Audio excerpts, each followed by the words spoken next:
viewers, to the greatest Star Trek fest, because we're talking about the greatest Star Trek movie. It's the one that every Star Trek fan agrees is the best of the best. Star Trek V, The Final Frontier. Here's the trailer.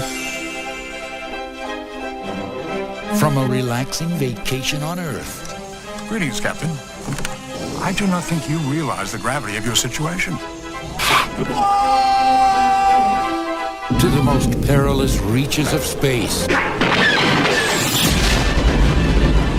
Only one crew dare travel where no man has ever gone before. We'll need all the power you can muster, mister.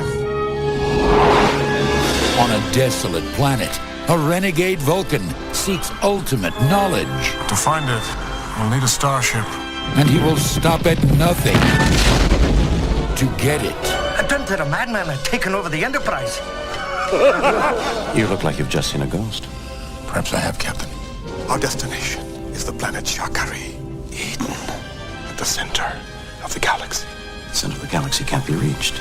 If you ask me, and you haven't, I think this is a terrible idea. We're bound to bump into the Klingons. Remain on course. To Kirk, he's a fanatic to be fought. You know we'll never make it through the Great Barrier.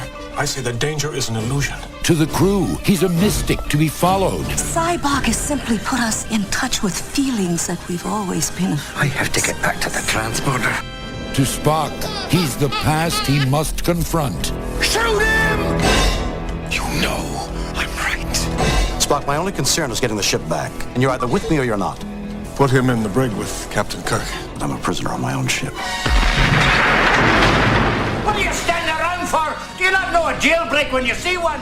Mr. Scott, you're amazing. There's nothing amazing about it. I know this ship like the back of my hand.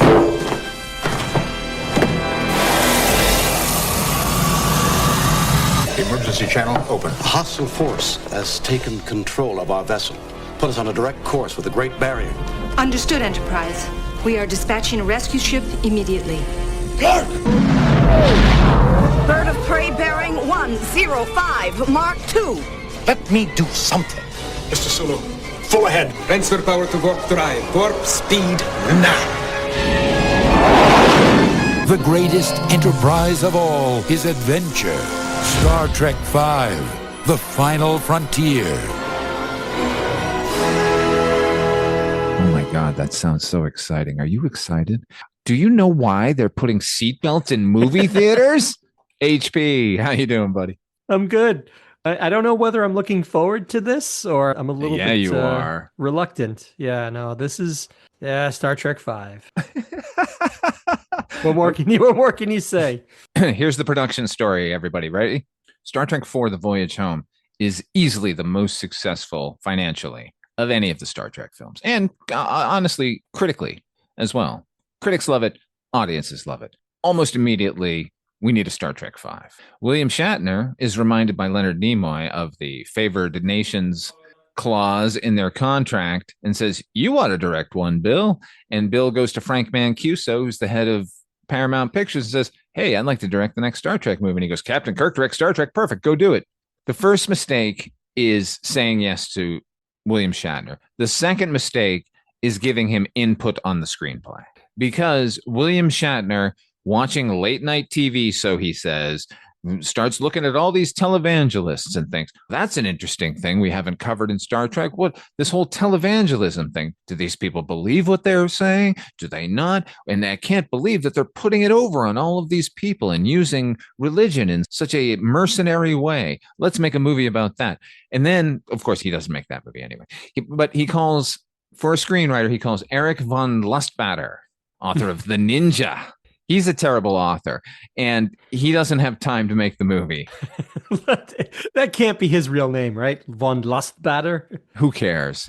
He belongs with the giants like Jacqueline Suzanne and... Yeah, V.C. Andrews. Yeah, he's up there. So Shatner now has to find a second screenwriter. So he calls the only person he can really trust. Nick Myers, by the way, is busy, doesn't want to do it, doesn't want to do this movie.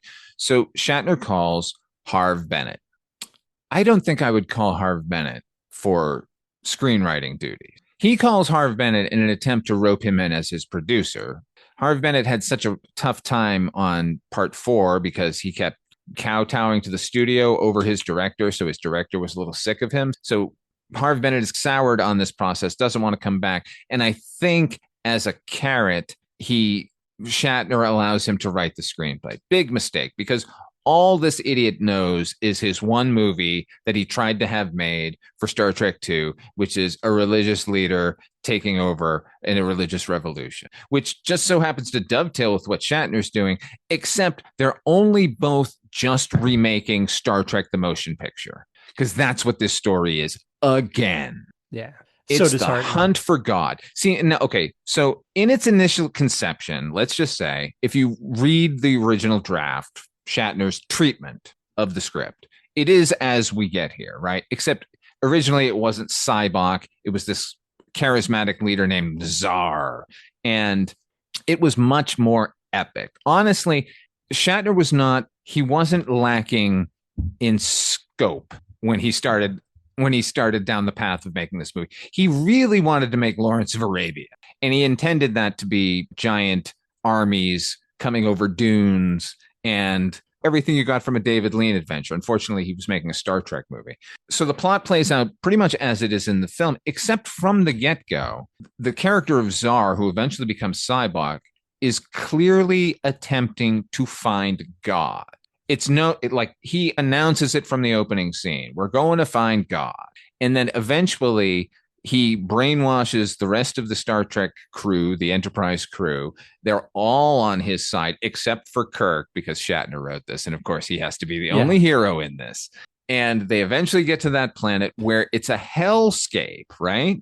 And they approach the God character, who then the hellscape sort of becomes heavenly, and all of these angels appear, and you realize that this is God after all. And then this sort of plays out as is with the "what does God need with a starship" line, at which point the God creature reveals its true self. It is actually Satan. This is actually hell. Those are demons who all swarm and attack our 3 leads, who have run off in different directions because they're fighting at this point. Remember, they've both turned on Captain Kirk, right?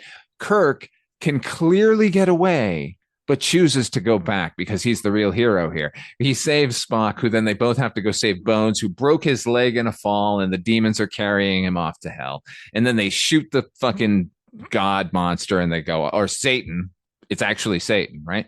So when they start revising the script, the first thing to go is, you can't have them actually meet God or Satan, right? Because what Harv Bennett says, what he brings to this script is, he says, no matter what we give the audience at the end, it's going to be a disappointment. Anytime you do a thing where you're going to meet God or some unknowable question that we have as humans, if you're going to make a movie about that, you don't have a satisfying ending if you can't deliver the goods, right? Right. So he says, let's not make it Satan. Let's make it an alien, which cuts the legs out from everything Shatner's trying to do here, because now it's just V'ger. But not only that, because the budgets on all these Star Trek movies are notoriously lean and cut to the bone. Any epic tendencies that Shatner might have or hopes for his movie are completely undercut by the threadbare budget. And it's so clear. I mean, if I have any sympathy about the production of this movie, it's that, script aside and story aside, it must have been so disheartening for Shatner to have to want to make this epic adventure, but be limited to what he could afford. And this is not a movie known for its wonderful special effects and for its grand visuals. It's just not. It honestly looks worse budget-wise than many Next Generation episodes that I've seen. It just looks silly. There's parts of this that we'll get into that just look downright silly from a verisimilitude perspective or anything that's supposed to look genuine. I have sympathy for him as well, except when you get down to brass tacks, they were still making this movie. Even if they made the movie that Shatner wanted, it would still be this boneheaded nonsense of how many creatures have they encountered over the years who are trapped on planets that are pretending to be omnipotent. This is like Starfleet 101 at this point. Like Sybok comes on. See, and that's the thing. That's the other thing Harv Bennett did, right? When he said you can't give them a satisfying ending, his solution to that was, so we need to obfuscate that this is a quest to see God, which is why Sybok doesn't reveal it until the third act of this movie. If you're not going to go and find God, then don't bother. Don't give us the fucking alien again. But Harv Bennett is limited. So is Shatner. So is David Lowery, the fucking screenplay writer that they eventually got to wrangle this bullshit, all these bullshit sequences into a whole. Speaking of Next Generation, a lot of the Enterprise's corridors are just the Enterprise D, redressed slightly. This was, I believe, just as a side note, so this was being produced. Was it the first season of Next Generation or the second season? I think it was. They were in the second season by now, yeah. There was an infamous story that Will Wheaton told where I think it was actually this. I think he snuck onto the set because he wanted to meet William Shatner. It was his dream to meet William Shatner. And do you have you ever heard this story? Oh yeah, but please tell our audience. Where he goes to meet William Shatner. He's so excited to meet him. Let's remember that Will Wheaton was still a kid at this point. And William Shatner kind of looks him up and down and says, "Oh, they let you on the bridge, huh?" And he says, "Yeah, whatever." And he says, Shatner says, "I would never let a kid on a bridge. What are you wearing? What's that? Your space clothes?" And he basically belittles the kid and makes Will Wheaton feel like this big. And Will Wheaton goes off and he tells the story, relates the story back to Gene Roddenberry on the set of Next Generation. And Roddenberry is so incensed by because he says to him, "Look, don't worry about that. Shatner's an asshole." I think he actually says that literally. "Don't worry about it. Shatner's an asshole." But he's so incensed by this, Roddenberry goes and basically tells Shatner, "You apologize to this kid. Or no more Roddenberries for you."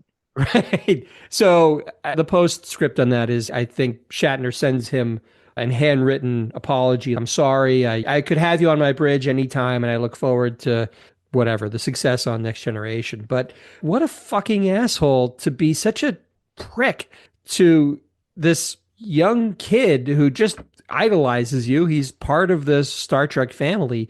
Why the fuck would he have to be such an asshole? I don't know.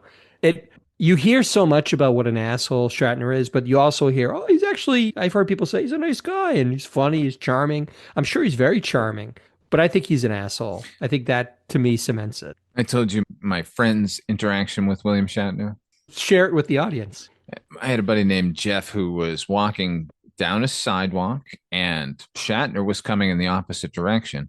And my friend did not stop him or interrupt him or call attention to him. He just said out loud, "Oh my God, William Shatner." It was involuntary. It's like a reflex. Yeah. It's like, "Hey, wow." Could not believe Captain Kirk was standing there. And my friend Jeff was a huge Trekker. "Oh my God, William Shatner." William Shatner stops, turns, and says, "Hey, this is my time. Don't bother me, kid." At which point, lifelong Trekker buddy Jeff says, "Fuck you, William Shatner," and walks away. Well, good on him for having the presence of mind to collect his thoughts and go, "You know what? You're a fucker. Get out of my face." I wasn't even talking to you, honestly. I was really talking to myself. I just said what I was thinking out loud. "I'm sorry I bothered you, sir. This is my time." What a dick. Like I said, I say I have sympathy for him purely from the perspective of an individual trying to get the best movie that he could get made. And in the face of what every director deals with, I'm sure, unless you're on a Marvel movie, which is the budgetary constraints or the agendas of the different people involved in the production. So I don't sympathize with the man himself because, like I said, I'm pretty sure he's an asshole. But I don't sympathize with him as a filmmaker either, because, yeah, it's great to have these ambitions. But basically, he just wanted to make Lawrence of Arabia where he gets to play Peter O'Toole. Guess what, motherfucker? You remember when Leonard Nimoy took over the directing reins and did not appear in his film? Like, he crafted this story where it's just James Kirk is a fucking national hero and we're carrying him on our shoulders for 2 fucking hours. Get the fuck out of here. This movie, by the way, not that I'm fan fictioning or anything, but based on its best scene and the fact that we've already gotten movies about Spock and about Kirk, this movie should have been about Leonard Bones McCoy. Yeah. Because that is, you talk about the scene where you learn about his father. Yeah. Yeah. It should have been. This should have been Bones against Sybok. This should have been religion versus science. And the idea of this guy who heals people and that somehow casts a spell over them or something. Look, I know that was in the air too. Remember the whole Iron John movement that was going on at this point? Jesus Christ, we're all supposed to run with the wolves now. We're supposed to get naked with other men and go out and be men, but not in a gay way. But that was only the latest in a long line of this bullshit. Remember Leo Buscaglia? Yeah, it was all hugging. That was all like, come here, you have to love. I hate all of that bullshit. It's like the stuff that John Candy talks about, his character talks about in Stripes, you know? Right, but I'm speaking specifically about that sort of the first sort of iterations of masculine movement, like the get out there and shun the women folk, and we're going to be in sweat lodges, and we're just going to be out in nature and like in loincloths together. Yeesh. There's just so much that's wrong about this movie, even when you get past the actual, like the framework of the story is not good. It's not original, and it doesn't contain the best of what a Star Trek movie can do, which we've seen. We saw it in Star Trek 2. We saw it in Star Trek 4. These are, give us some action, give us some human interest, give us some fun stuff and some dramatic stuff, maybe some broadsides between two ships. We don't need, it's not rocket science, but like the feel of this movie and the themes that run through it, just it leans so heavily on comedy. This is probably one of the more comedy heavy entries in the original series movies. I think without a doubt it is, but it comes off goofy. It doesn't feel like there's any real gravitas. This should be very heavy situations that they get themselves into. There's a guy who effectively brainwashes the whole fucking crew and steals the Enterprise. Those are huge stakes. And yet it never feels that way. The jeopardy for me is missing from this. The conflict is missing. And all we're left with are a bunch of lame jokes and bad effects. Because he didn't give us a villain. He wanted to give us a charismatic guy and you can do that, and that's fine. But at the same time, there are no stakes here because let's just get into the plot, because this will all come out what I'm about to start fucking piling on with the sort of lack of not only stakes, but just lack of like internal logic, the lack of motivation, the lack of characters' reactions to one another. It's all so dumb, starting with this fucking stupid, misguided fucking opening scene. Let me just say this, because I've read a lot of reviews and I know the way a lot of the fans feel. And look, this movie is obviously not well liked. I was joking at the start of this was the most hated of the Star Trek movies until The Next Generation got involved. And then there's a few candidates there that people think are worse than this movie. Those people are wrong. This remains the worst movie. If you think anything that happens in this prologue at Yosemite or El Capitan is in any way amusing or exciting or captivating or funny, you're out of your fucking mind. You've got some sort of derangement going on, because none of this is good. It's not good. So what we have is shore leave, and Kirk and McCoy and Spock are throuple. They're roughing it. They're camping in the middle of Yosemite. And what we're presented with during the credits, the opening credits, is a montage. Mountain. It's Kirk is free climbing El Capitan. Sure. And which is just a sheer mountain face. It's ridiculous. Someone half Kirk's age would be mightily struggling against this force of nature. We're expected to believe that pudgy old ass Kirk is going to be free climbing up this sheer rock face, like smiling all the way as he's doing it. It's ridiculous. It's patently ridiculous. I remember, so we talked about this a little bit offline a few weeks ago. This came out in '89, and Father Malone and I, being the cool dudes that we are and were, we were in the sci-fi club in high school. And the moderator was our biology teacher, who was a great guy. Wonderful guy, great teacher, and great influence in other ways. So he happened to be a very big Trek fan. He was a Trekker also. Probably, in retrospect, probably got into them through the original series during their original broadcast. He was old enough to have been around during the 60s. I remember him coming in and talking about seeing The Final Frontier, and he called out specifically the ridiculousness of Captain Kirk free climbing El Capitan. This teacher of ours He was livid. I'd never seen him so mad. He was so incredulous. And bearing in mind that this teacher was a runner, he was athletic for his time. He would do marathons. He was a healthy guy. For him to get up there and go, he didn't say it in these words, but basically, how fucking ridiculous is it that William Shatner is portraying himself free climbing El Capitan while McCoy frets by the campsite and while Spock is hovering there on these ridiculous rocket boots? It was like an insult to him how stupid this all was, and the fact that this property that he held so dear had let him down so drastically. With the opening scene. This whole movie is just, look how virile I am. It really is. He does paint himself. Now, having said that, I do know that he took it upon himself to convince folks like George Takei. I don't think he was especially looking forward to working with Shatner as an actor, let alone as a director.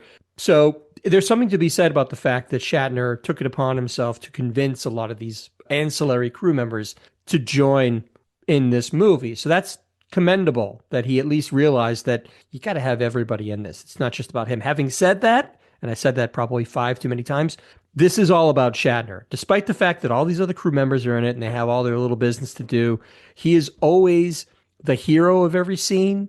He never met a horse shot of people horse riding. He never met a horse riding shot that he didn't love, because this movie is full of all that bullshit.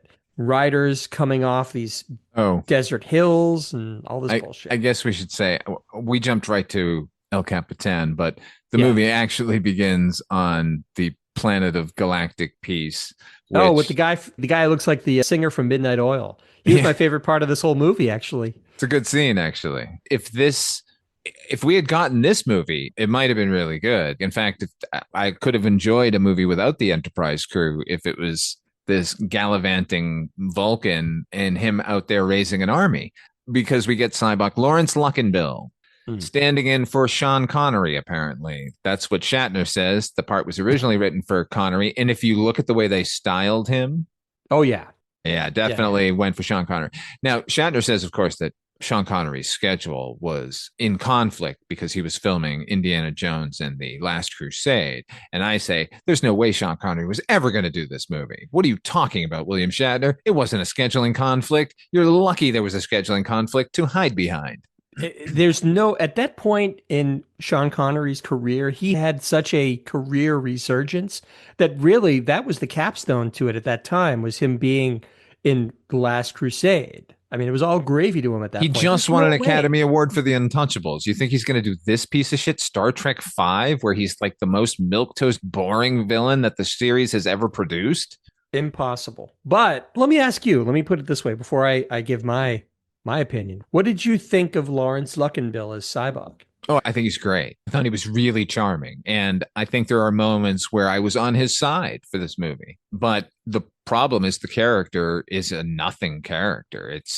Is he a messiah? Is he not? Is he ruthless? Is he not? He's just some guy. It's all like happenstance. Everything just seems to be falling along. There doesn't seem to be any grand design going on here. We don't even understand what his relationship is with this alien. Is he receiving? We don't know anything about the character, basically. It is weird, but the idea that Spock had a half brother who had rejected all of the logic of his, because it's easy to forget that it's canon in the original TV series that the Vulcans weren't always these logical, emotionally repressed people. They were actually very passionate and very emotional, and that almost led to the race's downfall, right? They almost killed themselves out of existence. So I actually thought, I'm not suggesting that the way it's implemented in the movie is very good, but I think the idea that there's this rogue Vulcan who has rejected all of those teachings and is potentially very dangerous as a result, somebody who would be looked at as a heretic or worse. I think there's something that could be done there. This isn't the movie to do that with, but I agree. I thought Lawrence Luckinbill did as good a job in that part as anybody could expect anyone to. He was funny. He wished that they could have done more with the underpinnings of the story to make it worthwhile. I think the sight of a gregarious Vulcan is muted by the fact that we're used to seeing Spock laughing and glad handing back on the old series way too much. So it's not a shocking thing to see a Vulcan laugh. The other thing is a Vulcan who has eschewed logic and embraced passion. They've got a word for that in Star Trek. Romulan. This should be a Romulan. He shouldn't be Spock's brother. First of all, why is he Spock's brother? What the fuck? We'll get to how ridiculous it is as we get to the plot, quote unquote, machinations. But this ought to, if you're going to do that, then just give us the Romulans, because where have the Romulans been this entire film series? We've gotten the Klingons multiple times. The actual threat in the fucking universe are the Romulans. One of the ambassadors on the planet of galactic peace is meant to be a Romulan. She didn't read very Romulan to me. Like, not at all. Like a zero at Romulan. All. But I agree. He shouldn't have been Spock's brother, because it's too convenient. And there's no way, no matter the shame that Spock supposedly felt about this situation, there's no way that that Kirk wouldn't have known about this half brother, or the fact that because he was banished from Vulcan, that you're not telling me that wouldn't have been big news, for lack of a better term. That wouldn't have been a big deal, especially if Spock is applying to Starfleet, to know that he has a family member that is a heretic and potentially dangerous at that. There's no way that the family history on that would have been hidden. Nor do I think, by the way, that everyone and the bridge crew would have received a dossier about their crew member Spock and his family member once it happened. Yeah, and I'm not necessarily... Admiral Kirk doesn't know Spock's brother is a fucking heretic running around out there trying to raise armies. It just doesn't... It seems so unlikely. And also, I don't necessarily buy that Sarek would have... Because they don't really talk about who or how that all happened. He seemed pretty devoted to his wife, his human wife. I don't necessarily buy the idea that he had some fling before he found his true... It seems all too coincidental and ridiculous. See, there you're assuming things. What actually happened was Amanda just really loves fucking Vulcans. So she's just, for lack of a better term, a starfucker. So that's she's right. Just like a groupie, like a Vulcan groupie. That's it. She's a Katra fucker. So it's unfortunate, because I agree that Luckinbill gives a good performance for what he's supposed to do. Everything else around the movie lets him down every way you can imagine. Yeah. Let's talk about some stupid things. Let's talk about the boots. The rocket boots? Yeah. That's your first indication, by the way, that we're this in is not big go trouble. Well. We're in big trouble. Absolutely. Because Kirk is free climbing and loving it and enjoying the sights. And out of nowhere, Spock pops up. Hey, greetings, Captain. And he's floating on these rocket boots. I guess these things are a thing. Captain, I flew up here to hit you with a pun. So they have, and incidentally, as a side note, Leonard Nimoy could not be sleepwalking any deeper than he does through this whole fucking movie. There's nothing compelling or interesting, I hate to say it, about Spock or about Leonard Nimoy's performance as Spock. I just get the sense that he's going through the motions on this. He's got nothing. He should have plenty to do, because it's his fucking half-brother that is taking over the Enterprise. But the gravitas is missing. The heft is missing for me. That's true, but you know what? The fish rots from the head down, right? So maybe he's just taking his cues from Air Director Shatner here. Maybe so. But so he's got these rocket boots, getting back to the rocket boots, and they have a little conversation. So stupid. And in the midst of this conversation, Kirk loses his footing, or he falls off the edge of this mountain, and he falls. Quote Admiral Kirk, let them die. So he's plummeting, and we have this prodigious sight of Spock. He basically does do you remember years ago, those gravity inversion chairs were a big deal, Father Malone, where you'd get into this thing and you would go from a vertical position all the way so that your head was now on the ground, and that was supposed to Yes. be therapeutic. That's essentially what we get here. Spock puts his arms up, swivels at his hips. So all of a sudden now his feet are above his head. Like he's going to dive It's like if you took a down. 12-inch action figure and you held him in the middle and went, and now he's going to go down, and you went whoop and just turned him upside Right. down. That's what it looks like. That's how ridiculous it looks. It looks like Spock is on a pinwheel, like Yeah. like Leonard Nimoy, and they've just gone flip, and up come the boots. Like a literal pivot right at his hips. Makes it worse is he puts his arms straight up. Oh, like a drinky bird or something. Like, imagine for a minute, I'm betting everybody who's listening to this has seen at least one Iron Man movie. Think about how the thought and care they put into how Iron Man moves in the suit and how he flies and how he uses his repulsors and so forth. There's none of that here. There's an absolute lack of physics when you're dealing with, and I know we're making a lot of this, but it's so symptomatic of the whole movie. This one moment is almost like a microcosm for everything that's wrong with this movie. And that's why it burns me so much to see it. We should have stopped right there, right? Like collectively as an audience, we should have gotten up and left the theater. And so Kirk plummets and they have the requisite sort of Pun, telescopic pun, shot. pun. And he's falling, but then they make it worse by having this terrible matted in shot of it's this green screen shot of Shatner. Whoa, like he's floating, but he's supposed to be plummeting to his doom. And it just looks so cheap. It looks like something you would see on cable access, like some bad movie. And all the while, McCoy. It's worse than original series effects. Oh, it's unquestionably, because we have higher expectations, because this is not the 60s. We're almost into the 90s. The special effects, we're only a few years away from fucking Jurassic Park. And this is what they're giving us? This should be a nothing shot of him falling and getting rescued by Nimoy. And yet, at every turn, we're flummoxed by the amateurishness of everything we're seeing. What's not helping is Shatner needing to have his goddamn face in every shot, because if you just took a stuntman and had him go jump off a fucking high cliff, they could have something really cool here. But they're not thinking of that. They're thinking, what's the best way that they can make me look as if I'm in this shot? That's all he's thinking. Every fucking scene.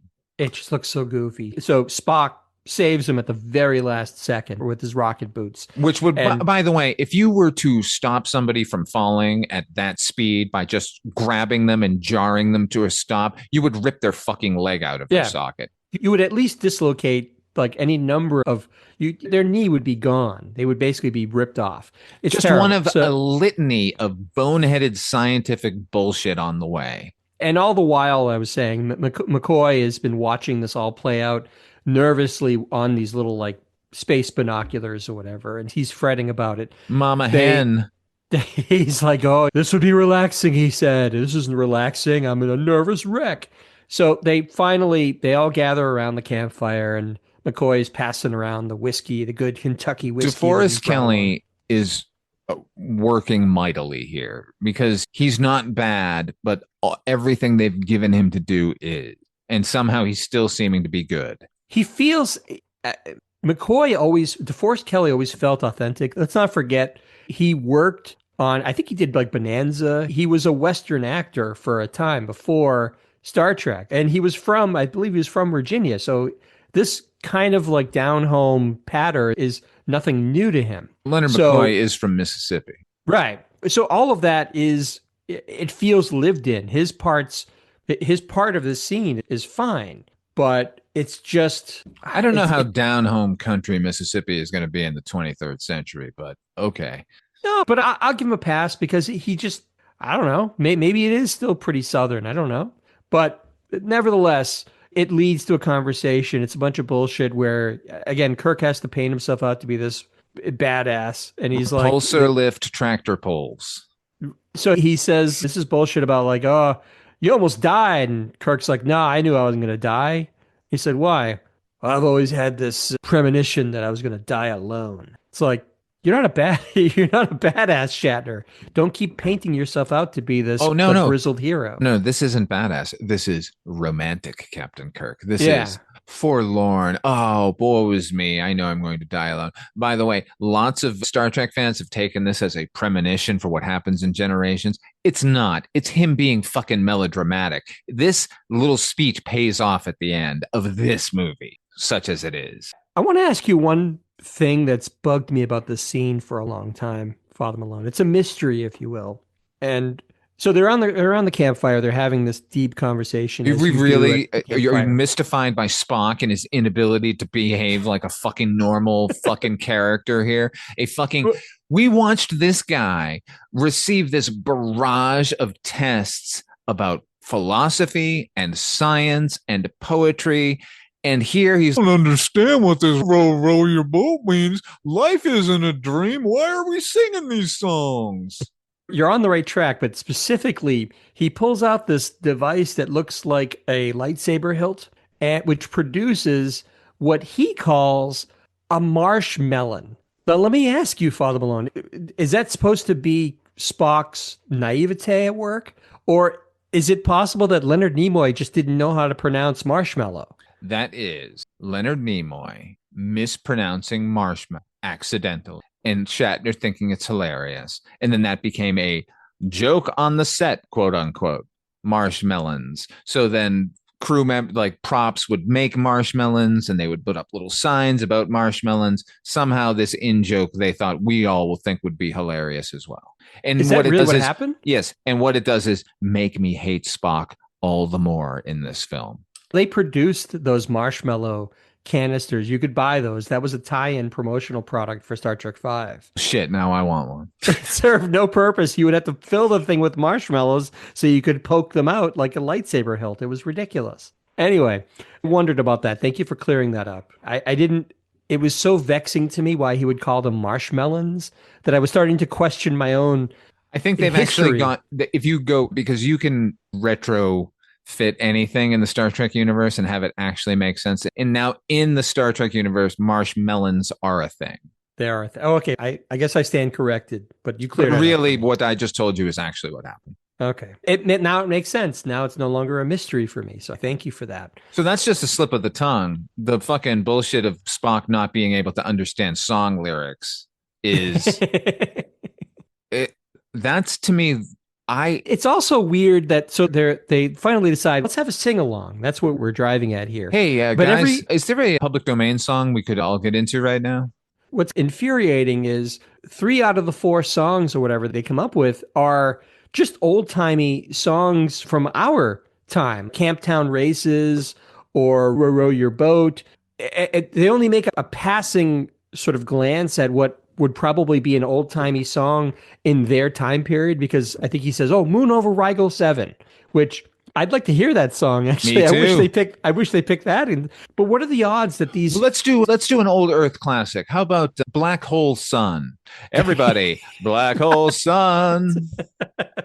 That's what I mean. It's so convenient that they would pick these, what we consider campfire classics, but Spock, they wouldn't be. Would you like to lead? Yes, of course, Captain. I'm the king of rock. There is none higher. Sucker MC should call me sire. Good one, Spock. I love this tune. We're nitpicking a little bit here, admittedly, but this is, again, all symptomatic of just a terrible experience you're about to undergo. I won't stop rocking till I retire. I'm just going to keep saying, but here's the worst thing. So here's the worst thing. The navigator and the helmsman are lost. Get it? Oh, when Chekhov and Sulu, and I don't think they're meant to be in Yosemite at the same time as Kirk and everybody else, but they're in this woody area.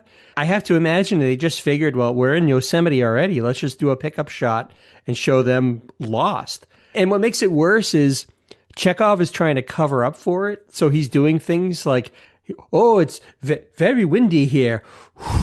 And he starts to blow into the communicator like that's going to fool Uhura on the other side of the car. It's just that sort of buffoonery went out after Marconi invented the goddamn thing. It's Listen, so bad. What are they doing? Why?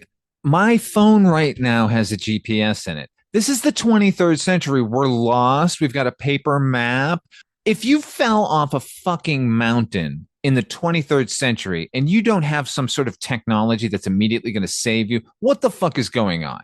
These authors are terrible. They don't think beyond the fucking 60s TV series. It's the sort of television writer, like journeyman writer, going from series to series. Oh, what am I doing now? Westerns? Okay, I can do that. Sci-fi? Oh, I know sci-fi shit. Sure. No thought to actual scientific advancement or just everyday usage that would be going on amongst these people. It's all mired in the fucking 20th century. The fucking row your boat is a perfect example. These guys can't think beyond 1988. Another bad sign to this whole thing is that we get to this Enterprise. This is the new Enterprise that they recommissioned at the end of Star Trek 4, remember? Is there something I hate more than Spock not understanding shit? It's broken Enterprise. Yeah.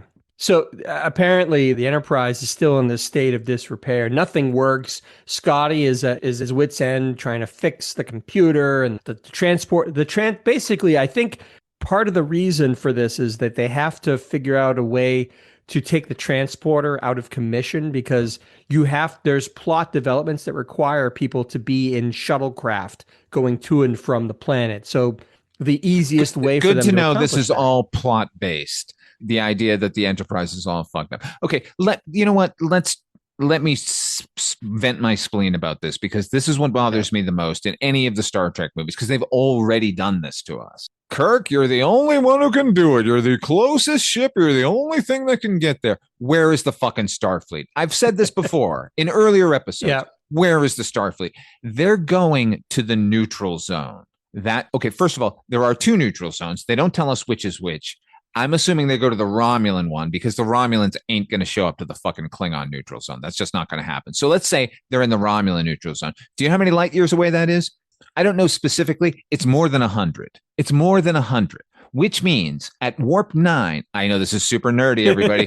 Nerd alert. Ensign?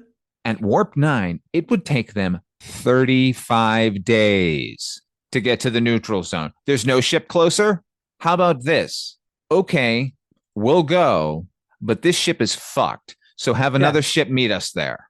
Yeah, this ship is not in any shape to do anything. Our transporters aren't even working. You're sending us on a rescue mission with a ship that has no transporters. You know what our rescue mission is? We're going to drop into orbit. We're going to target the hostages and we're going to beam them out. That's our mission. There is no other mission. Yeah.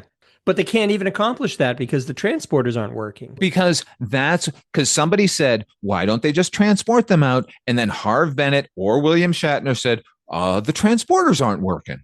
As opposed to they have a shield up around the city. We can't beam in.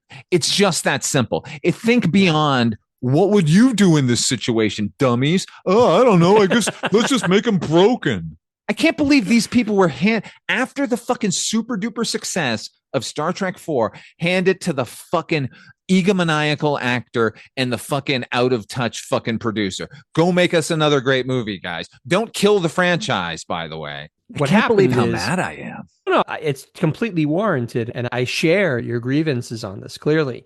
So what's happened is Sybok, the guy who is trying to make we find out is trying to find God on this planet.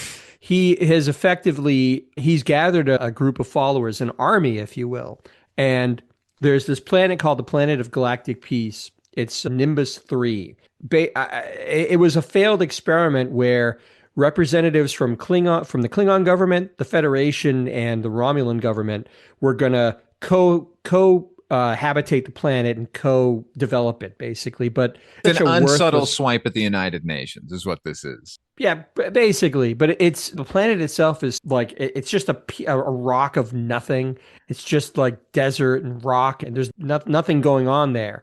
That the representatives that are there are all basically like worthless and without hope at this point because they're just marking time at a bar, just getting drunk because the dream has failed, basically. So Sybok has taken these ambassadors hostage in the hopes that a starship will come from one of the governments and he can take over that starship and take it to where He wants to meet God, we find out. What a stupid plan. Because two of those potential rescuers were just going to show up and bomb you from orbit. Yeah. In the meantime, by the way, there now, and this is, I feel like what you said before, which is this is the worst thing. I feel like I keep saying that, but everything is the worst thing. In the midst of all of this, once it's clear that all of these representatives have been taken hostage, there's effectively a rogue Klingon bird of prey out there. You're right. Here is the worst thing. And the commander is bored. He's basically spending his time blowing up pieces of space junk that float by the ship. He's got no unsubtle purpose. Fuck you to Gene Roddenberry. They blow up a satellite, an Earth satellite, the Pioneer 10. Yeah. So he's bristling for something, some action, and he catches wind that there's this thing going on the planet of Galactic Peace, and he finds out that Kirk is one of the ships that's been dispatched to free the hostages. He says that will make this Klingon commander says, that's now I know what I want to do. I'm going to go to this planet. I'm going to take out Kirk. That's going to make my reputation. So he goes with his crew basically for no good reason other than I need to make my bones as a Klingon. I'm going to go get into a fight with Kirk. So he goes off. This is happening all parallel to everything else that's going on. The Klingon Empire is just giving away birds of prey like candy, I guess, because this guy's just out there fucking around in the universe. How about the Klingon government has sent him to that planet because they're involved? How many people read the screenplay before they went and built sets and hired actors? Nobody went, why not just make him this? That makes more sense, right? No, rogue element. Got to have the chaos element going on there. That makes more sense. And by the way, let's not involve the Romulans at all. And it has to be said, we've seen Krug. We've seen Christopher Lloyd as he was a pretty scary, badass Klingon. We've seen our favorite, John Schuck, who is the best Klingon. I think we all agree. This Klingon, I don't know who the actor is or what the name of the Klingon commander is. He is so terrible, non-threatening. He doesn't strike fear in me as a rogue element in this whole thing happening. I'm not fearful for Kirk to get into a fight with this Klingon because he's so patently ineffectual. And he just seems like a bored character just sitting out there, much like the audience. Like he's just bristling for something to do. It's not a good motivation for the character. It doesn't fill me with dread for what he might or might not do. In the case of Krug, you never knew what Krug was going to do in the name of honor. So it was just a misbegotten notion to have his, like you said, go to the planet out of sheer boredom. It should have been, hey, Klingon bird of prey, number 5, you go to this planet and help out these hostages because it's our ambassador. By the way, it's this guy Kord, who was a big war hero in the Klingon Empire at one time. So you take this on. It's simple as that. How about even simpler? No prisoners. Yeah, so we know that he's going to eradicate them. Yeah.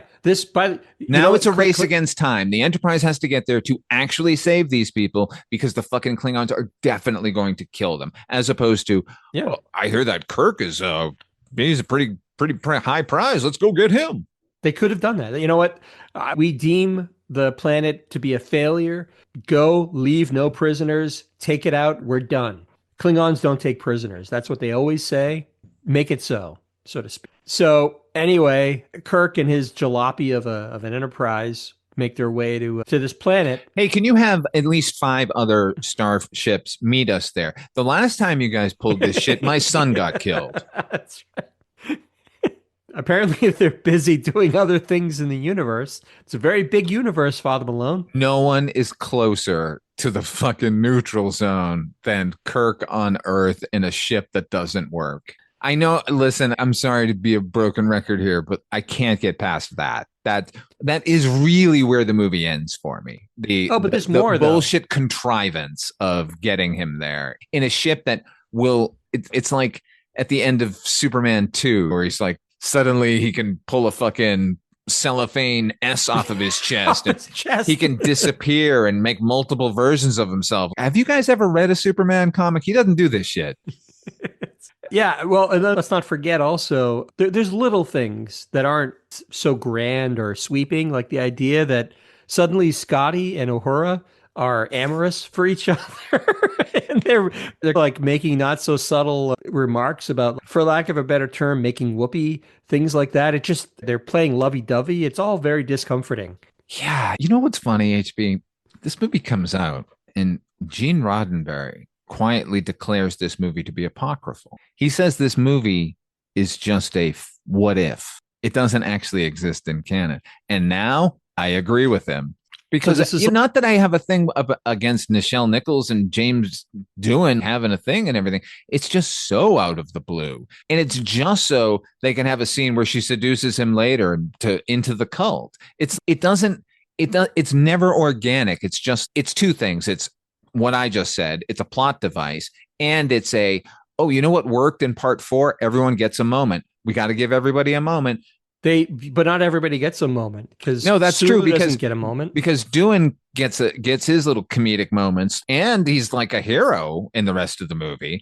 And Nichelle Nichols gets the fan dance, but at least they get that. Because what does Sulu do? Honestly, Sulu is let's say George Takei is. I mean, I hope he got paid well for Star Trek V, because it must have been downright humiliating to have to do this movie when he's got literally nothing to do. Even Chekhov has an ounce more to do here and there. At least Chekhov gets to pretend that he's the captain of the ship just to buy time for the rescuers on the planet as they're trying to evacuate the hostages. But Sulu is MIA for large portions. If I stop and think of it, aside from them getting lost at the beginning, what the hell does Sulu have to do?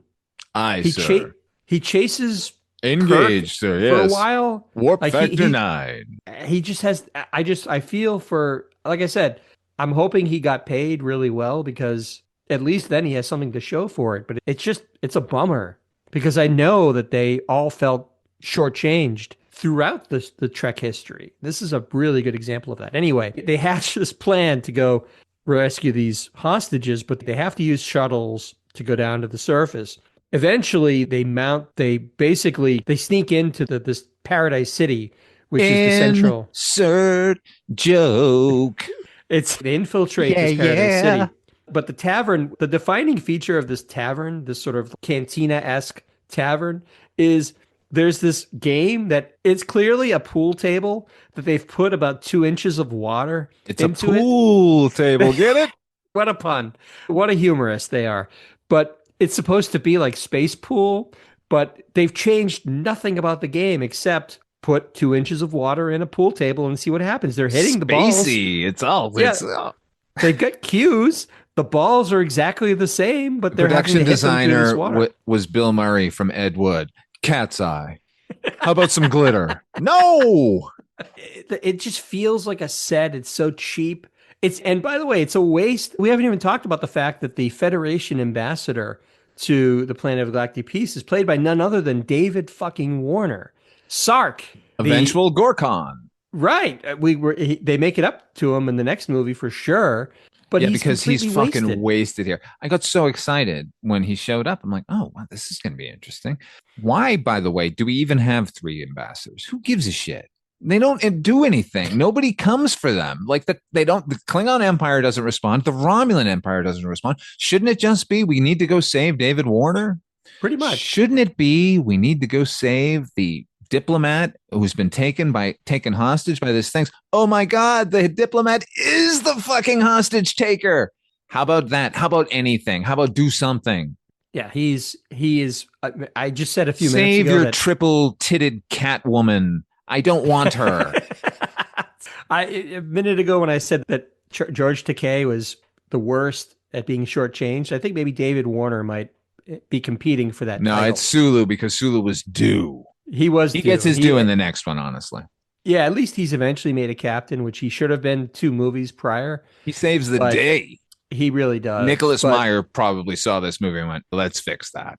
Well, and it does right a lot of the wrongs of this movie, but we digress. So turns out they try to pop the hostages out, but they've already been brainwashed, essentially. Brainwashing is maybe a harsh term. Sybok does this thing we haven't really talked about, where he looks into a person and sees their hidden pain. And he says, I see you have pain and share it with me. And in the sharing, you will gain strength. So what he effectively does is he makes you face up to your worst memory or worst pain that you have in life. It might be a dying relative or some secret shame that you've harbored all your life. And somehow, working his healing magic, he cleanses you of that pain. It's almost like Eternal Sunshine of the Spotless Mind, only you don't really forget about the memory. You just don't have the pain associated with it anymore. But by doing that, he's able to convert people to his cause. So I guess it's a form of brainwashing, but it's not as if No, he's it's really stupid and ill-defined because here's the thing. Yeah. They want it both ways. They don't want him to be manipulating people. They want it to be this thing where he pulls the pain out of you and then you're so thankful grateful. and Yeah. you're not only so grateful, but now you see that this helped you and will help everyone. So you're part of the cause. Now you believe in him and his cause, right? But everyone is still a fucking member of Starfleet. I don't care what this guy did for you. You feel happier now? Great. Get back in line. And the thing is, as it turns out, it's totally fucking arbitrary because when at the end, when they finally reveal what Sybok actually does, when we get the visual representation of him, it doesn't change Spock or it doesn't change McCoy. They don't turn against Kirk. No, and at least McCoy and Spock, who have gone through this procedure, whatever you want to call it, they don't automatically decide to drop everything and follow this. That's what I'm saying. So it's obviously yeah. voluntary whether or not you do it, which now, because we know that at the end, it makes Sulu and Chekhov and Uhura and fucking Scotty all look like dopes. Well, the other weird thing, as you said, it's ill-defined what it does and how it all works, because at a certain point, he does this exercise with McCoy and with Spock. And this is while the other two, while Kirk and Spock and McCoy are all together. And they make it seem like they're meant to see this as it's transpiring. In other words, it's not just this intimate connection like a mind meld between two people. Somehow Kirk can see when Spock is going through this process, and they can see when McCoy is going. It makes no sense to me how, because at the very beginning, when Midnight Oil lead singer does it with him, you don't see anything transpire other than the guy weeps in Sybok's arms and says, thank you. That makes more sense to me. Like it's just a mental thing, like a form of mind meld. But I don't get how other people around you can observe this illusion it was so ill-defined. It was ridiculous. Yeah. If you want to have these characters following him, then he does need to brainwash them. Sorry. And you can still make that morally ambiguous and complex. You can have it be, once we see what he does, that it's easy to understand what he's trying to do. Like you could make it so tantalizing. Instead, what they do is they do this sort of bullshit attack on fucking pop psychology, which is all this is, really. This people talking about their pain. This movie is so queasy, like in every direction, in every sort of theme and analogy, because what this really is an attack on therapy. Yeah. Right? Because this evil man is going to twist you to his will by taking away your pain, by making you face your traumatic events in your past. Like it's all well and good to have Kirk declare, I need my pain. It defines me. Yes, of course. We all need our pain. It did define us. Nevertheless, it shouldn't fucking dominate us. And that's what Sybok is trying to do here. All of these questions, by the way, are never dealt with in the most non-Star Trek way possible, because these should be the central premise of the film. These conversations should be happening from the beginning to the end. Everything should be funneled in this direction. And instead, it's all just tossed off and it's all happenstance, and none of it actually coalesces into any thesis. Having said that, the best thing that I can say about any of that is the bit with McCoy when you find out what his that's why this movie should be about McCoy, because that's actually affecting. It's actually really interesting, and it deepens the character and it enriches him, because what you learn is that as a young doctor, McCoy's father had some sort of incurable disease, and he was in a lot of pain, and he begged Bones to end his life, to commit euthanasia. And he wrestled with that problem. That's the root of his pain, until ultimately deciding that I need to release my father from this horrible situation. So he in fact does mercifully kill his own father, only to find out that a short time later they evidently found a cure for whatever it was that was afflicting him. So he's been wrestling with this dilemma probably for decades. I released him, but at the same time, did I do the wrong thing because he could have survived? He didn't have to die. That's compelling to me. That's interesting. That's something that I don't think we've ever really seen out of McCoy, at least throughout all of these original series movies. I want to explore that. That's interesting. I love your idea about him being the sort of fulcrum around which this science versus religion debate is rotating, right? That would have been so interesting and so unique and so innovative for a Star Trek movie. Yeah, and if Shatner could have put his fucking ego aside for a second and realized that it would have been appropriate for Captain Kirk to be one of the fucking converts, how scary would that have been? Even Kirk has fallen under this guy's spell, and McCoy is the only holdout. Oh my God, give me that movie. That would have been great. What a rug pull that would have been for viewers who are conditioned to thinking that Kirk is the hero. He's going to save the day. Oh my fucking God. You're telling me that he's one of these religious zealots that wants to take the Enterprise God knows where? And McCoy, who's the eternal cynic, is the one who has to figure out how to... Wow, that would have been incredible. It's like when Indiana Jones turned on Short Round and you're like, oh no, Indy's going to fuck him up. No, Indy. For those of you who might enjoy a Leonard McCoy centered thing, I'd recommend this novel here. It's called A Choice of Catastrophes. It's a Star Trek novel about McCoy as the center of the plot line. It's a medical mystery. It's really good. Choice of Catastrophes. Oh, interesting. I will have to check that out. But it's way better than everything we're talking about. So we could continue to, there's a lot that happens here. I don't want to. Let's find all the other stupid shit that happened. Well, that's everything, isn't it? Pretty much everything. So I don't want to go through the minutia. Let's point out some things that are important. Yeah. If you throw a cat woman into 2 inches of water, she will immediately die. We learned that. Yeah. 3-titted cat woman. Yes. What else? Did we talk about the fan dance? We didn't talk about the fan dance. Okay. Before we get there, it's Nichelle Nichols' idea. She wanted to do it. So it's not like this was creepy exploitation on Shatner's part or Harv Bennett or anything like that, even though they were like, yeah, we're going to have some sex appeal in this. So I don't have a problem with that. I do have a problem with this as a fucking distraction. Are we assuming that none of these people are fucking and that all of these people are male hetero interested in this woman from Earth? What the fuck is happening here? It's weird because she is doing effectively like a burlesque dance with fans, and we're meant to believe that she's naked. And immediately when these sort of Mad Max rejects see her, it's like a cartoon where, the cartoon where the cat is following the scent lines to the pie that's on the windowsill. They can't help themselves. They have to go see what's going on. Oh my God. Now, having said that, it's my understanding. And she's singing too, but the problem is they didn't use Nichelle Nichols' voice for the singing for some reason. She was a very good singer. I think she was a nightclub singer at one point. Definitely was. That was a little weird. And by the way, she agreed to do the fan dance thing because she wanted to have her voice on the soundtrack singing. Way to go, Shatner. Thanks, Bill. So that's you look bad. Great. You look really virile and young. Yes. So that's bad. There's the rocket boots come back during a jailbreak with McCoy and Kirk and Spock. That's not good. On board by the way, okay.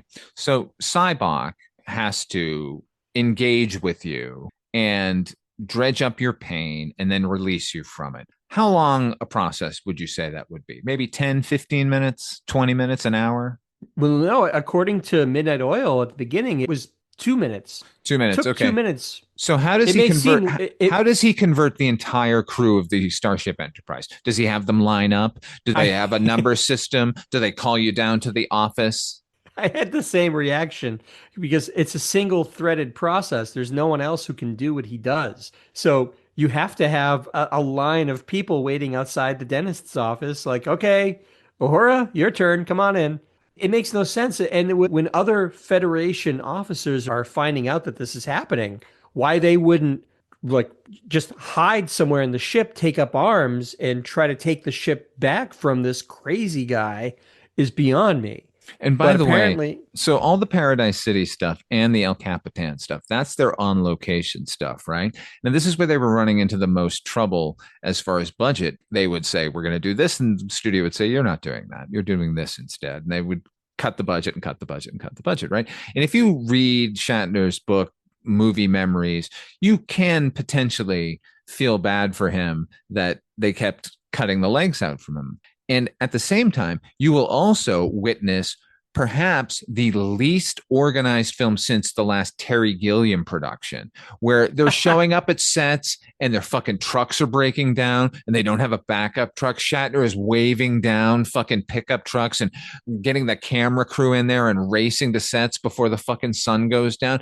It's, what are you guys doing? this is a big budget motion picture. This is a tent pole. And it's a scab production. That's another aspect of this feature. At the time that this movie went into production, the Teamsters were on strike. The Teamsters are their drivers. So Star Trek decides, well, we're just going to hire scabs. And at one point, one of their trucks blows up in the parking lot on the Paramount lot. So instead, they caravan out at night in the cover of darkness to get their scabs out to these locations. So there's that aspect of fuckery as well. That's a problem. And by the way, like you reminded me, this was a summer 89 blockbuster, would-be blockbuster. Now let's go look at some of the other pictures that were going to premiere that summer. We have Batman, the original Batman. We have, you talked about Indiana Jones and the Last Crusade. We have License to Kill, the Bond movie. We have Lethal Weapon 2, which was huge. And we have Ghostbusters 2. How did The Final Frontier, under the best of circumstances, even stand a chance, Father Malone? I'm sorry. My computer just did a weird thing where it opened up this, like, look what else Windows can do for you fucking thing. And like, it's gone on behind you. I don't know how they could possibly have thought they were going to contend with any of those movies. Look, that is the blockbuster summer. Let's face it. Nobody expected the sheer volume of studios attempting to grab your cash that year. And there was going to be no place for Star Trek in that pile. Just move it to the end of the year, pull it back to the beginning of the year. Also make a better movie. Well, that it starts there, right? Because if it's a better movie, it should compete with anyone. But because all those movies you named all did really well, and we all went to see them because they were good. We didn't go see Star more than once because it sucked. What else did we haven't quite gotten to the planet yet, but is there anything else between the capturing the Enterprise and making it to Shaka-Ree that we want to call out? Shaka-Ree sounds a lot like Sean Connery. And then you think that was intentional? Yeah. Yes, I do. The planet. Oh yeah, they got to get to the Great Barrier. How are they going to get through the Great Barrier, HP? The first time we've ever heard of the Great Barrier at the center of the galaxy. How long is it going to take to get to Galactic Central Point, by the way, from the neutral zone? Another 35 days? No, way longer. But that doesn't matter because it's Star Trek. They just beam out there, right? Oh, no, the teleporters are broken. No, they're fixed now because we just make shit up as we go along. It's one long hand wave of, yeah, well, let's not worry about that.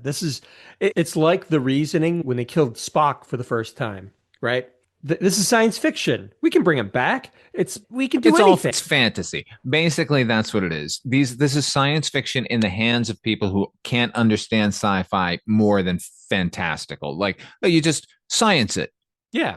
There's just a bunch of technobabble, and then there's the thing that we wanted to happen. It happens. It's so lazy, and it feels, in the midst of it, it feels like a waste of your time because there's better movies that you could be watching than this. And I hate to come down on it like this, but it is what it is. This is probably the fifth time I've seen this movie in the last couple of years. It may be the last because I find less and less reason to return to it over the years. It's a waste. Life's too short. At this point, do you know this film like the back of your hand? Thunk. Thunk. It's also slapsticky and goofy, and the comedy is just always undercutting everything that has any heft in this. There should be philosophical there should be philosophical arguments to be made and struggles to be had, and that we get none of that. Before we know it, the Enterprise has been taken over, and it's pushing through this supposedly impenetrable Great Barrier. I think they get through the Great Barrier in about a minute and a half, if that. Like, what was preventing any ship from just going through there before? What is this? I think we're meant to. The only thing I can come up with that makes any sense is I think we're meant to. This is supposed to be one of those things where it's actually not hard, but people's preconceived notions and biases and mental blocks lead them to believe that there is this great barrier at the center, whereas maybe the route to enlightenment is supposed to be much easier than that. If I'm being charitable, that's my reading of that. But either way, it's lazy writing. So they get to this planet. Let's talk to God, shall we? Yeah. I've got a little gold phone that Andy Warhol gave to me. And we're going to talk to God. You want to talk to God, HP? Let's do it together. I've got nothing better to do. There's a transmitter for speaking to God. All of that. The end of Raiders of the Lost Ark is a much more satisfying portrayal of the actual influence of a divine spirit than what we get here, which is just another petulant thing that's been fucking trapped on a planet as an imprisonment. Man, you know what? You just called out that the conclusion to Raiders is so great because it's almost like having your cake and eating it too. Because initially they take the Ark out and the guy does all the prayers, Belloc, and he reaches in, nothing happens, and he reaches in and realizes that those stone tablets, the 10 Commandments, are gone. And the Nazi starts laughing at him like, this is ridiculous. Like, of course, this is all supernatural mumbo jumbo. And then what happens? All the cameras go haywire, and holy shit, it is the real fucking deal. That, to me, is how you end a movie about these types of philosophical arguments, right? Yes, there is a God. Yes, you will still know nothing about him, but don't fuck with him. Yeah. Some things man should not be meddling with. That, to me, that's the central thesis behind that scene, right? The Nazis are fucking with forces that they don't have any knowledge of, and they pay the ultimate price for that. Satisfyingly, I might add. Yeah, because they sat down and wrote a script and thought about that ending, and then they plotted out an entire sequence because they wanted it to be grand and magnificent. Here, it was going to be one thing, and they said no. They said you can have an alien, and he won't become Satan, and he won't have a bunch of angels that become demons. You can have a bunch of rock men. You can have a dozen rock men who come out and menace Shatner or come out and menace Kirk, right? And then they said, that's going to cost about $350,000. And this is about 10 minutes of screen time. You can have one rock man. And if you've looked at the footage of the rock men that they created, which is embarrassing, you got to wonder what the fuck they were thinking. Because you listen to Shatner, I listened to the audiobook of him like detailing the list of indignities he's suffered at the hands of the studio here. But when they're saying, you can't have this, you can't have that, you can't have that, and it's the climax of your movie, you got to put your foot down as a filmmaker, if you're a filmmaker, and say, we'll cut other stuff out. Or we'll find the money elsewhere. We'll do so. Anything. This has to be captured on film. Right. Because it's the climax of the movie. And if that's not satisfying, then your movie didn't work and nobody's coming back for a second viewing. It's the most important part of your blockbuster, honestly. This climax goes over like the proverbial fart in church. There's nothing interesting about it. It just I might get a laugh out of that. Maybe, but what we get is they make their way to the central circle that these stone pillars come out and basically entrap them in this space.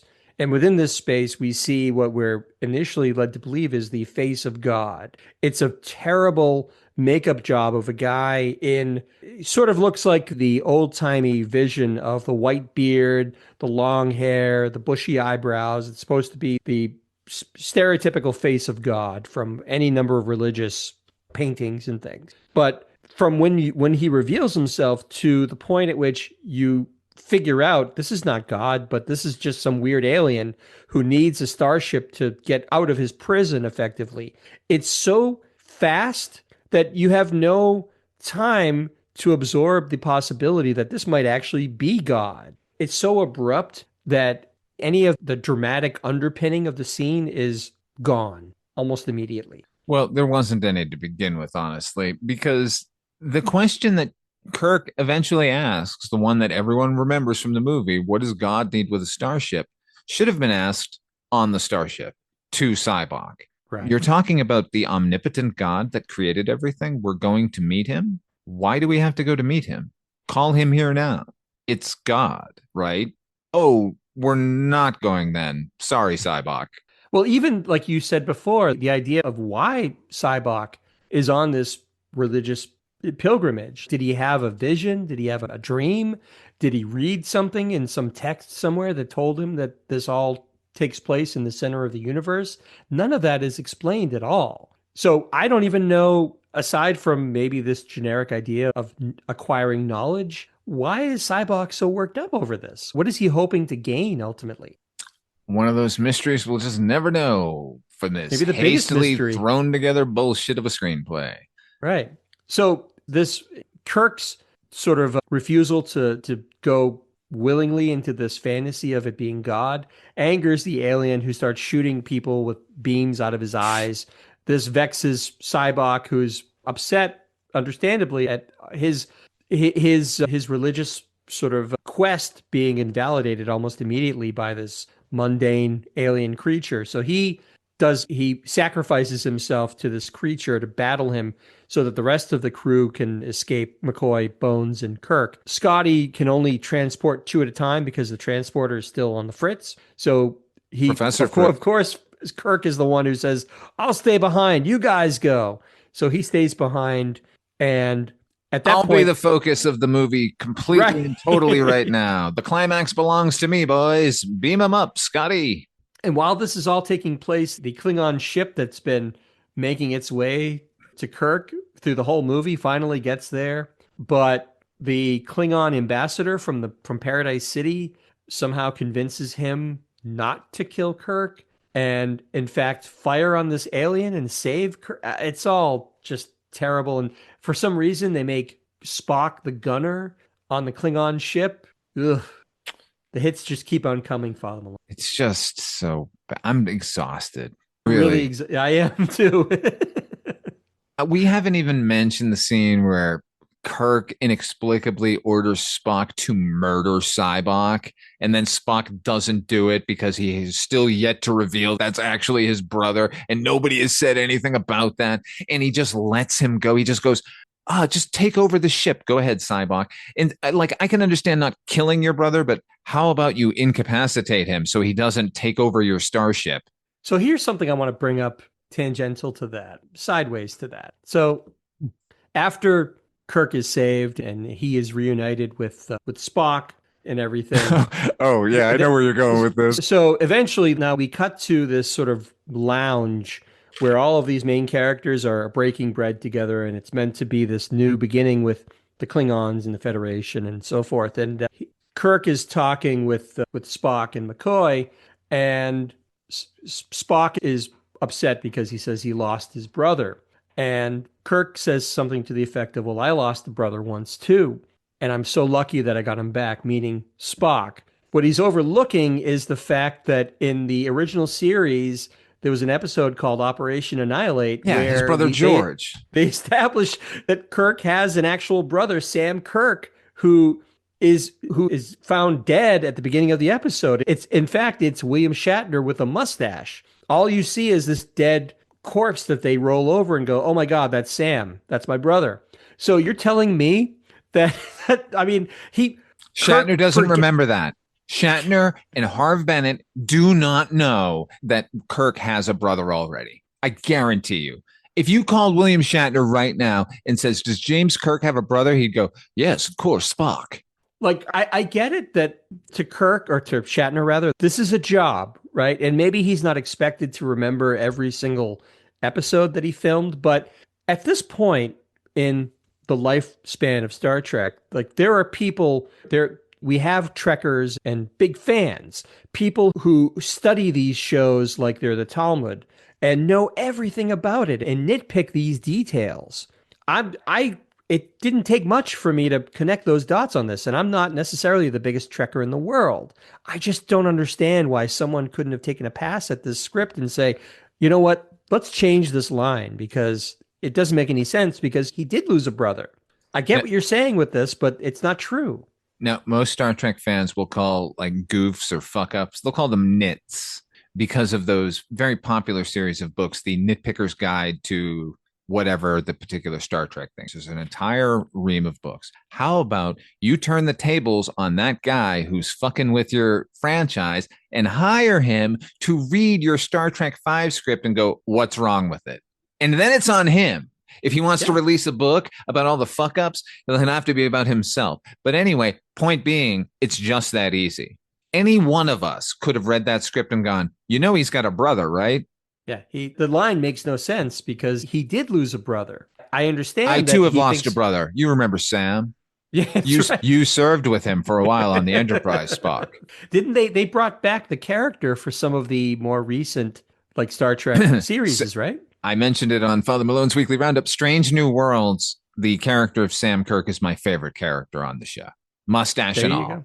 So he's not just some ancillary character. If they've made him part of this new show, it indicates to me that he's not a footnote. Like someone thought of him and made him part of the show. Just, I don't know. Again, it's the cherry on top of this sundae of mediocrity and mediocrity. Yeah, absolutely. And then we go back to Yosemite, by the way, after all of this is said and done. And we get to, but what's great is we get to see Spock jamming again on the Vulcan harp, which I always love. Unironically, I love when he breaks that thing out. But they finally perform Row Row Your Boat with him accompanying them on the Vulcan harp. That's it. Oh, thank you. Thank you, by the way. I do want to mention one thing. The best thing that I can call out from this whole picture, you just reminded me, is the return of Jerry Goldsmith doing the score. The score does so much fucking heavy lifting in this movie. If you're feeling any sort of emotional impact from any scene, I can almost guarantee it. It's because the music beneath that scene is outclassing anything that's happening on screen. Agree with you, but I will say they should have made him come up with a new theme.